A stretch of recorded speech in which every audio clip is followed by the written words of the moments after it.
சரி, வாராகியம்மன் வழிபாடு இப்போ எந்த அளவுக்கு பிரசித்தி பெற்று இருக்கோ, அதே மாரி முருகனோட வழிபாடு பார்த்தீங்க அப்டின்னா, எல்லாராலயும் வந்து வழிபட போகுது.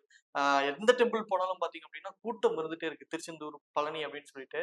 இப்போ இந்த முருகன் கோயிலுக்கு அதிக கூட்டம், அதிக வரவேற்பு எதனால? ஆ இப்போ இதுக்கு முன்னாடி ஒரு விஷயத்த கிளாரிஃபை பண்ணேன். என்னன்னா, ஒரு நாத்திகம் பேசுற ஒரு நண்பர் வந்து என்ன பேசியிருப்பாரு அப்டின்னாக்கா, அவர் பேசும்போது என்னோட டிவோட்டீஸ் எனக்கு அனுப்பியிருந்தாங்க. அ எல்லாரும் சாமி ஆடுறாங்க, சாமி ஆடுறாங்க. ஏன் முருகன் வந்து ஒருத்தனுக்கு சாமியா இறங்கி அருள் ஆமா. ஆடுறதில்ல?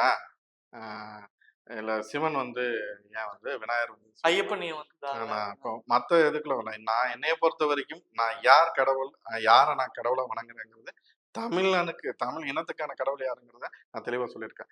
இப்போ முருகன் வந்து ஒருத்தர் உடம்புல இறங்கி, சாமி ஆடுறாரா? இல்லையா? அது உண்மையா? பொய்யா? அப்படிங்கிற மாரி. நீங்க இங்க யாராவது எவனா இருந்தாலும் சங்க இலக்கியத்த யாரும் குறை சொல்ல முடியாது. சங்க இலக்கியங்கிறது எந்த அளவுக்கு அது ஒரு பெரிய மெய்ப்பொருள்ங்கிறது எல்லாருக்கும் தெரியும். சங்க இலக்கியத்துல வேலன் வெறியாட்டுங்கிற ஒரு இதே இருக்கு.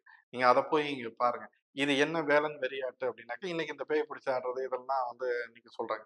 வேலன் வெறியாட்டு ஒரு பூசாரி அங்க பூஜையில இருக்கிற ஒரு பூசாரிக்கு இந்த அ அதாவது விசேஷமான நாள்ல அவரோட உடம்புல அந்த பூசாரியோட உடம்புல அந்த வேலனான் அவன் இறங்கி அருள்வாக்கு பலிக்கிறது, அருள் பலிக்கிறது, அங்க இருக்கவங்களுக்கு உண்டான அந்த தேவைகள சொல்றது.